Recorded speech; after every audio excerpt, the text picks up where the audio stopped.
Magandang umaga po sa inyong lahat at narito na yung ating 5 a.m. update na sa ating binabantayang bagyo na si Bagyong Uwan na may international name na Fung Wong.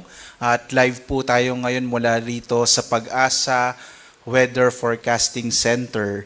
So as of 4 a.m., ang huling lokasyon na itong bagyong si Uwan ay huling namataan yung sentro ng mata ng Bagyong Uwan na sa 195 kilometers silangan sa lalawigan ng Virac sa Catanduanes. Kung makikita po ninyo, no, halos kitang-kita na yung mata ng bagyong si Uwan. Pinapakita nito na napakalakas po nitong bagyong ating minomonitor. At palapit na ito sa may bahagi ng Catanduanes. Hindi natin inaalis yung posibilidad na maaari itong mag-landfall. Kapag sinabi po nating landfall, yung sentro ng mata ng bagyo ay tatama sa kalupaan. Ang kanyang lakas ngayon nasa 175 kilometers per hour malapit sa gitna at pagbugso na nasa 215 kilometers per hour. So mahigit 10 kilometro na lamang po or mahigit 10 kilometers per hour na lamang ay maaari nang maabot ng Bagyong Uwan ang super typhoon category at nakikita natin na posible po itong mangyari ngayong umaga. Ang kanyang pagkilos ay medyo mabilis po, no? Pakanluran, hilagang kanluran sa bilis naman na 35 kilometers per hour. At makikita nyo, patuloy nyo pong makikita na malawak yung sakop ng Bagyong Uwan at maapektuhan nga niya ang malaking bahagi ng ating bansa, lalong-lalo na yung Luzon at Visayas. Base rin sa mga monitoring po natin sa iba't ibang istasyon ng Pag-asa, nakakaranas na po ng mga pag-ulan, lalo na itong bahagi ng Eastern Visayas at Bicol Region. Marami na po tayong itinaas na mga heavy rainfall warning sa mga nabanggit na rehiyon. Narito yung ating latest na track sa Bagyong Uwan at makikita po natin, at ito po sana yung gusto kong bigyang diin, 2 a.m. ay nandito po ito po yung kasalukuyang lokasyon ng Bagyong Uwan at makikita po nyo in 24 hours, dadaanan niya itong kalupaan ng Luzon. By tomorrow po ng madaling araw ay nasa West Philippine Sea na yung Bagyong Uwan. Ibig sabihin po nito, ito yung panahon na pinakamararanasan natin yung mga malalakas na ulan at malalakas na hangin na maaring magdulot ng mga pagbaha, mga pagguho ng lupa, partikular na dun sa mga mabababang lugar at sa mga lugar po na very steep slope. Nakikita po natin base sa track na posible pong lumapit, partikular na sa may bahagi ng Catanduanes, itong bagyong si Uwan. Kagaya nung binanggit ko kanina, posible itong tumama sa kalupaan ng Catanduanes. Hindi na po natin inaalis yung posibilidad na yun. At maaari po itong lumakas bilang isang super typhoon ngayong umaga. So either strong typhoon po siya o super typhoon. At makikita rin natin na mamayang gabi, inaasahan na po natin, natatama naman sa kalupaan, either Aurora po or sa may southern part ng Isabela, yung bagyo at babaybayin niya po itong northern or central Luzon bago tuluyang lumabas ng patungo po sa may West Philippine Sea bukas ng madaling araw. Inuulit ko po, no, pinakamararanasan yung malalakas na mga ulan at malalakas na hangin na dulot ng Bagyong Uwan simula po ngayong araw ng Linggo hanggang bukas, lalo na po bukas ng umaga ng Lunes. Posible naman itong lumabas ng Philippine Area of Responsibility araw po ng Martes. Posible po umaga ng Martes. Makikita po natin sa track, maaari siyang muling pumasok ng Philippine Area of Responsibility araw ng Huwebes, patungo po dito sa may bahagi ng Taiwan.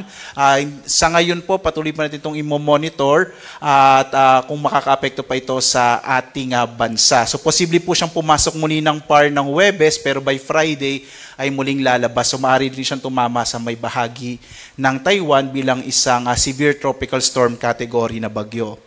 Sa ngayon nga po, nakataas ang signal number 4, particular na sa Polillo Islands, eastern and central portion ng Camarines Norte, eastern portion ng Camarines Sur, sa Catanduanes, eastern portion ng Albay. Signal number 3 naman ngayon sa may southern portion ng mainland Cagayan, Isabela, Quirino, Nueva Vizcaya, Kalinga, the southern portion ng Abra Mountain Province, Ifugao, Benguet, central and southern portions ng Ilocos Sur, La Union, Pangasinan, Zambales. Sa amin po dyan sa Bataan, Tarlac, Pampanga, Nueva Ecija, Bulacan, Aurora, at ang Metro Manila po ay nasa ilalim na ngayon ng signal number 3. Cavite, eastern portion ng Batangas, Laguna, Rizal, nalalabing bahagi ng Quezon, Camarines Norte, Camarines Sur, nalalabing bahagi ng Albay, Sorsogon, Ticao at Burias Islands, Northern Samar, northern portion of Eastern Samar at northern portion ng Samar. Signal number 2 naman po ngayon sa nalalabing bahagi ng Cagayan kasama yung Babuyan Islands, Apayao, Abra, the rest of Abra, Ilocos Norte, the rest of Ilocos Sur, the rest of Batangas, northern and central portions ng Occidental Mindoro, kasama yung Lubang Islands, northern and central portions of Oriental Mindoro, Marinduque, northern and eastern portions ng Romblon, nalalabing bahagi ng Masbate, Eastern Samar, Samar, Biliran, northern portion of Leyte, habang signal number 1 naman dito sa may bahagi ng Batanes, nalalabing bahagi ng Romblon, ng Oriental Mindoro at ng Occidental Mindoro, kasama po itong Calamian Islands at Cuyo Islands, nalalabing bahagi ng Southern Leyte, nalalabing bahagi po ng Leyte, buong lalawigan ng Southern Leyte, ng Bohol, northern and central portion ng Cebu, kasama yung Bantayan at Camotes Islands, northern and central portions ng Negros Occidental, northern portion of Negros Oriental, Guimaras, Iloilo, Capiz, Aklan, Antique, Dinagat Island, Surigao del Norte, northern portion of Agusan del Norte at northern portion of Surigao del Sur. Kung kayo po ay nagtataka dahil hindi nyo pa nararanasan, lalo na sa mga lugar kung saan nakataas yung signal number 3 ng mga hangin, dahil po paparating pa lamang yung bagyo, kaya po posible po na ngayong araw ay simula na pong mararanasan yung mga malalakas na ulan at malalakas na hangin na dulot po ng bagyong si Juan. Kaya po muli po sa mga kababayan natin, lalong-lalo na kung saan nakataas yung signal number 3 at signal number 4, iba yung pag-iingat po at sana by this time po kung kayo po ay nasa mga delikadong lugar, nasa mga madaling bahain o mga lugar po na malapit sa karagatan, sa mga baybay dagat, nawa po kayo po ay nakapag-evacuate na, no? Samantala po, posible pa rin makaranas ng mga pagbugso ng hangin, even po yung mga lugar na kung saan wala pong tropical cyclone wind signal. Ngayong araw, may mga pagbugso pa rin ng hangin sa Palawan at ilang bahagi ng Visayas at Mindanao. Bukas, araw ng Lunes, malaking bahagi ng Luzon at Visayas ay makararanas din ng mga pagbugso ng hangin. At sa Martes, kahit nakalabas na po yung bagyong Juan, ang kanyang trough o mga kaulapan na dala ay maaari pa rin magdala ng mga pagbugso ng hangin sa ilang bahagi ng Luzon. Samantala po, narito yung inilabas natin or na-issue na weather advisory. Ito po yung mga inaasahan nating mga pagdalang ulan ng bagyong Juan. At makikita po natin ngayong araw, halos ang malaking bahagi ng Luzon ay makararanas ng halos 100 up to 200 and greater than 200 millimeters of rain. Ang ibig sabihin po nito, yung mga lugar na madaling bahain, yung mabababang lugar, ay malaki yung posibilidad na makaranas po ng mga pagbaha, lalong-lalo na po yung mga malapit sa mga ilog, dahil nga po inaasahan natin na maraming ulan na dala itong bagyong Juan. Samantala po, no, inaasahan natin na bukas makararanas pa rin ng mga malalakas na mga pag-ulan mula po madaling araw hanggang buong umaga ng Lunes.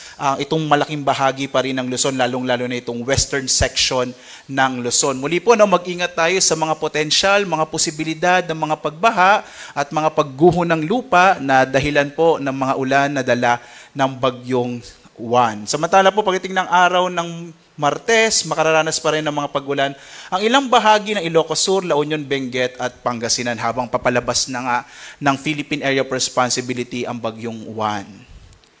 Narito naman po yung ating in-issue na storm surge warning. Ang ibig sabihin po ng storm surge, ito po yung daluyong o mga malalaking alon, partikular na sa mga baybay dagat na dulot po ng papalapit na bagyo. Makikita po natin may 3 metro ang taas ng alon, lalong-lalo na dito sa may silangang bahagi ng northern, central at southern Luzon. So yung Albay, Aurora, Cagayan, Camarines Norte, Camarines Sur, Catanduanes, Isabela, La Union, Pangasinan, Quezon at Sorsogon, ito pong mga nakapula ay makararanas po ng hanggang mahigit 3 metrong taas ng alon po sa baybay dagat. Habang ang nalalabing bahagi ng Cagayan, Camarines Sur, Ilocos Sur, Northern Samar, Pangasinan, Quezon at Zambales, makararanas naman ng 2.1 up to 3 meters na taas ng daluyong. Samantala po, sa iba pang bahagi ng Luzon, itong Bataan, Bulacan, Cagayan, Cavite, Eastern Samar, Ilocos Norte, Metro Manila, partikular na nga dyan sa may bahagi ng Manila Bay, gayon din sa Pampanga, Dinagat Island, Surigao del Norte at Batangas, makararanas din po ng hanggang 1 hanggang 2 metrong taas ng alon. Kaya iba yung pag-iingat po. Kung kayo po ay nasa mga baybay dagat mainam po na lumayo na kayo sa lugar na iyon dahil nga maaari pong makaranas ng daluyong ang mga bahaging ito ng ating bansa. Narito naman po yung nakataas na gale warning. Ito naman po yung inaasahan nating malalaking mga pag-alon sa ating karagatan. Kaya delikado na po maglayag yung mga sasakyang pandagat at mga maliliit na mga bangka dito po sa karagatan ng ating bansa, partikular na sa Batanes, Cagayan kasama yung Babuyan Islands, Isabela, Aurora, Quezon kasama yung Polillo Islands. Gayon din po yung Camarines Norte, Camarines Sur, Catanduanes, Albay, Sorsogon, Ilocos Norte, Ilocos Sur, La Union, Pangasinan, Zambales, Bataan, sa Metro Manila, Cavite, gayon din po sa Batangas, sa Lubang Islands, Marinduque, Masbate, Romblon, Northern Coast of Cebu, kasama yung Bantayan at Camotes Island sa Biliran, Leyte, gayon din sa Southern Leyte, Samar, Surigao del Sur, Northern Samar, Eastern Samar, Dinagat Island, Surigao del Norte kasama yung Siargao at Bocas Grande Island. So dahil po sa epekto ng bagyong uwan, magiging maalon yung karagatan kaya iwasan muna pong pumalaot dito sa mga nabanggit po na lugar. At magbibigay po tayo ulit ng update mamayang alas 8 ng umaga para po sa ating binabantayang bagyo na si Bagyong Uwan. Nais ko lang po ulit bigyan ng diin.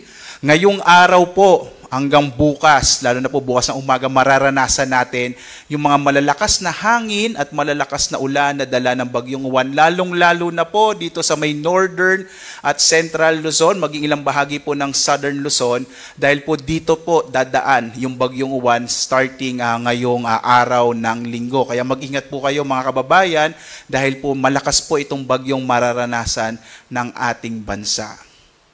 At live po na nagbibigay update mula dito sa Pag-asa Weather Forecasting Center. Ako si Obet Badrina. Maghanda po tayo para sa isang ligtas na Pilipinas. Maraming salamat po. Mag-ingat po tayong lahat.